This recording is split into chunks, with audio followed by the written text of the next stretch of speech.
Kadang setelahnya aku yang menjadi menyesali gitu. Kenapa sih Dew harus berekspektasi ke orang? Kenapa? Padahal kamu udah tahu bakalan kecewa.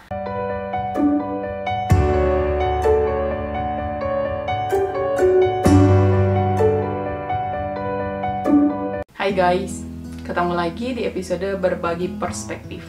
Di episode kali ini, aku bakal bahas terkait dengan mengelola ekspektasi. Jadi ini masih berkorelasi dengan video kemarin yang berbicara tentang harapan dan berharap. Sekarang kita berbicara tentang ekspektasi. Pernah nggak sih kamu berekspektasi kepada orang lain? Dan bagaimana kadar ekspektasi kamu terhadap orang tersebut? Apakah sangat tinggi, atau ya biasa-biasa aja, atau ekspektasi itu sudah mengganggu?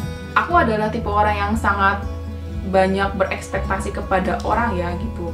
Bisa jadi ekspektasi itu sangat tinggi kepada seseorang dan aku sangat mudah kecewa jika ekspektasi tersebut tidak aku dapatkan dari orang tersebut. Jujur ini sangat mengganggu buat aku sendiri, tapi itu kayak terjadi lagi dan terjadi lagi untuk berekspektasi kepada orang itu. Sampai itu kayak di alam bawah sadarku, kenapa kok bisa aku berekspektasi ke orang gitu. Kadang setelahnya aku yang menjadi menyesali gitu. Kenapa sih Dew harus berekspektasi ke orang? Kenapa? Padahal kamu udah tahu bakalan kecewa. Tapi itu kayak unkontrol dan susah untuk dikendalikan. Hingga tahun ini tuh bener-bener aku merasa ajaib dengan apa yang terjadi dalam hidupku. Di kuartal keempat 2020 ini, dari sekitar bulan Oktober, aku berasa menjadi Dewi yang baru. Aku nggak tahu sih orang sekitar aku merasakan perubahan itu ataukah tidak, tapi khususnya buat aku sendiri, aku merasa berubah dalam mengelola ekspektasi ini. Aku jadi nggak separah dulu terkait dengan ekspektasi ini, dan aku bener-bener bisa sadar sekarang ketika aku berekspektasi kepada orang.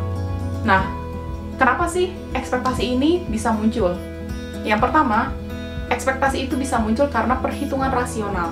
Jadi selalu ada timbal balik hubungan yang itu kalau misalnya dalam perkalian atau misalnya tambahan 1 ditambah 1 sama dengan 2. 2 berarti 1 ditambah 1 ataupun 2 dikali 1. Itu guys gitu. Itu yang selalu aku rasakan dalam kehidupanku.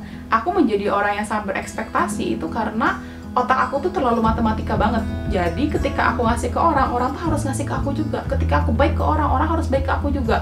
Ketika aku melakukan pekerjaan yang baik, maka orang juga harus melakukan pekerjaan yang baik seperti aku melakukan pekerjaan itu.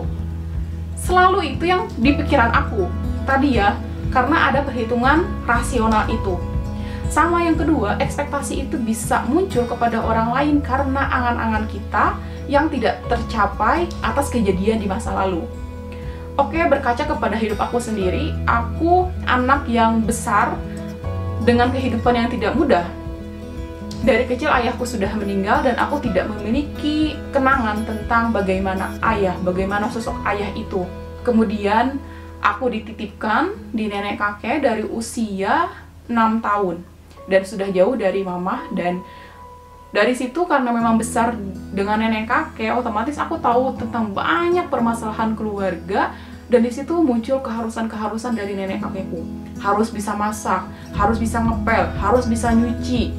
Kemudian banyak banget keharusan-keharusan itu. Dan aku disuruh harus jadi orang yang berani. Nggak boleh cuma diem diri aja di rumah.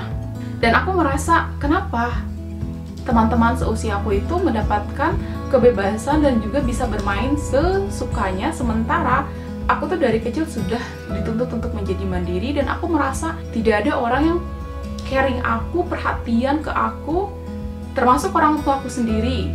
Sehingga angan-angan untuk selalu diperhatikan, angan-angan untuk bisa please everyone, caring aku dong, perhatiin aku dong, itu pengen dapat perhatian. Itu tuh selalu menjadi hal di bawah alam sadarku yang menggerakkan emosi-emosi aku juga untuk diperhatiin. Jadinya aku baper kalau ada orang yang nggak perhatian ke aku. Termasuk juga tadi ketika aku ngasih seseorang barang itu, selain tadi perhitungan rasional aku ya, orang harus ngasih ketika gua ngasih, maka inner child aku tuh tadi, Dewi kecil yang berada di masa lalu itu, merasanya kayak gue juga pengen diperhatiin serupa kayak orang itu. Nah makanya muncul lagi ekspektasi kepada orang, dan itu memang sangat mengganggu.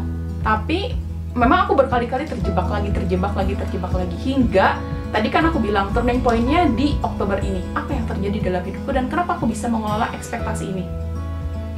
Ternyata 2 kunci untuk kamu bisa mengelola ekspektasi itu. Yang pertama, menerima apa yang terjadi di masa lalu. Sama yang kedua, sadar. Nah, yang pertama, menerima apa yang terjadi di masa lalu itu nggak mudah. Kamu tumbuh sampai saat ini dengan banyak masa lalu yang begitu luar biasa, sakitnya iya, berjuangnya iya, dan tetesan air mata mungkin menyertai perjuangan kamu sampai kamu saat ini hidup ya. Dan perjalanan bagi aku sendiri menerima masa lalu yang tidak mudah itu, aku berproses dari November 2017 hingga saat ini, dan ternyata di tahun ini, khususnya tadi dari mulai Oktober, aku udah mulai menerima banyak apa yang terjadi dalam kejadian di masa laluku. Yang itu menyebabkan aku menjadi Dewi yang baru, dan karena aku memaafkan dan menerima itu, aku sampai bilang ke Tuhan bahwa, Tuhan, terima kasih atas semua yang terjadi di masa lalu, aku menerima itu semua. Dan ajaibnya gitu, setelah kita menerima masa lalu, kemudian memaafkan lebih banyak, itu menyebabkan aku ada energi baru bahwa, Dewi, kamu sekarang sudah menjadi Dewi yang dewasa. Tidak perlu lagi terkungkung dalam inner child kamu yang selalu haus akan perhatian dan menuntut orang untuk selalu diperhatikan, menuntut orang untuk sama seperti kamu memperlakukan dia, menuntut orang untuk bekerja seperti apa kamu bekerja. Itu jadi muncul kesadaran seperti itu, dan aku ngerasa kayak, oh my god, Tuhan ini sangat amazing buat aku sendiri. Aku ngerasa kayak so powerful gitu. Dengan menerima masa lalu ini, aku jadi berekspektasi ke orang tuh jadi sangat kecil gitu. Itu ya. Kunci yang pertama tadi menerima apa yang terjadi di masa lalu. Terus yang kedua adalah sadar. Sadar di sini tuh gimana? Kadang aku juga masih ada sensi inner child ini ya, walaupun memang saat ini sudah tidak sebesar dulu atau beberapa tahun silam gitu. Nah, sadar di sini itu aku tuh suka self talking ke diri aku sendiri, kayak, Dewi, apa yang kamu pikirkan? Dewi, apa yang ada di hati kamu? Dewi, ada apa gitu. Jadi aku merasa kayak gimana ya, berbicara sama diri sendiri itu, antara jiwa dan ragaku tuh bener-bener kayak self talking, dan aku ngerasanya kayak amazing aja gitu, bisa berbicara dengan diri yang tidak terlihat tapi itu keren gitu. Nah, kesadaran ini tuh jadi karena tadi aku menanyakan tentang apa yang kamu pikirkan, apa yang kamu rasakan, so itu juga jadi memudahkan aku tentang kalau misalnya aku sudah mulai berekspektasi lagi, oke, kamu sudah mulai berekspektasi lagi nih. Terus misalnya ada orang yang ngasih barang ke aku dan itu tuh nggak sesuai dengan ekspektasi, aduh, padahal ini aku nggak gue butuhin loh gitu, padahal gue tuh ngasih ke lu tuh sesuatu yang gue butuhin, kenapa lu ngasih benda ini ke gue gitu. Nah, itu tuh bisa aku pupuk langsung kayak, oke, Dewi, sadar bahwa saat ini kamu udah punya duit sendiri. Kalau kamu mau beli barang yang kamu butuhkan, ya udah beli aja sendiri, karena orang lain nggak akan tahu apa yang kamu butuhkan, karena dia juga nggak nanya dan kamu juga tidak memberitahu dia. Sekarang tuh jadi lebih mudah untuk switchnya gitu, ketika aku sadar dengan apa yang aku rasa dan juga dengan apa yang ada di hati aku. Jadi ketika sesuatu yang terjadi itu kayak, oke, apa yang kamu rasa, apa yang kamu pikirkan, kenapa feedback kamu kayak begitu, dan aku langsung sadar, oke, Dew, ini yang kamu rasa, ini yang kamu pikirkan, dan tidak apa-apa. Tapi ya sekarang kamu sudah menjadi manusia dewasa, nggak perlu baper lah untuk masalah yang kayak gitu.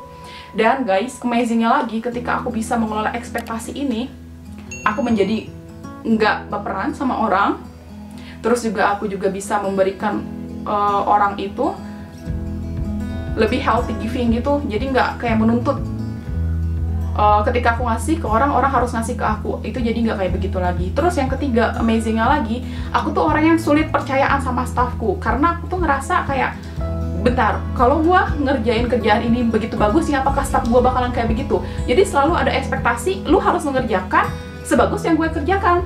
Nah, sekarang tuh aku kayak lebih percaya ke staffku, kayak, oh ya udah, dia adalah individu yang berbeda daripada aku. Nah, tadi kesadaran tadi ya, aku jadi muncul lagi kesadaran bahwa, Dewi, kamu harus tahu, mereka adalah individu yang baru, mereka adalah orang yang dengan latar belakang yang berbeda dari kamu, dengan pemahaman yang berbeda, dengan cara kerja yang berbeda, so, jangan tuntut mereka untuk sama seperti kamu.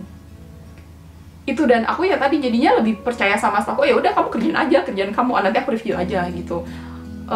Ketika aku bisa mengelola ekspektasi, jadi kecewanya itu juga nggak kayak drug, anjir gue kecewa cuy, nggak kayak begitu gitu. Dan kayak oh my god, ini sangat ajaib banget buat diri aku sendiri gitu. Jadi buat kalian yang saat ini masih berekspektasi kepada orang, suka berperan dan berharap banyak kepada orang, coba deh cek lagi diri kamu, bagaimana apa yang terjadi di masa lalu kamu, apakah kamu sudah menerima itu, dan bagaimana apakah kamu sudah berpikir dan juga berhati secara sadar.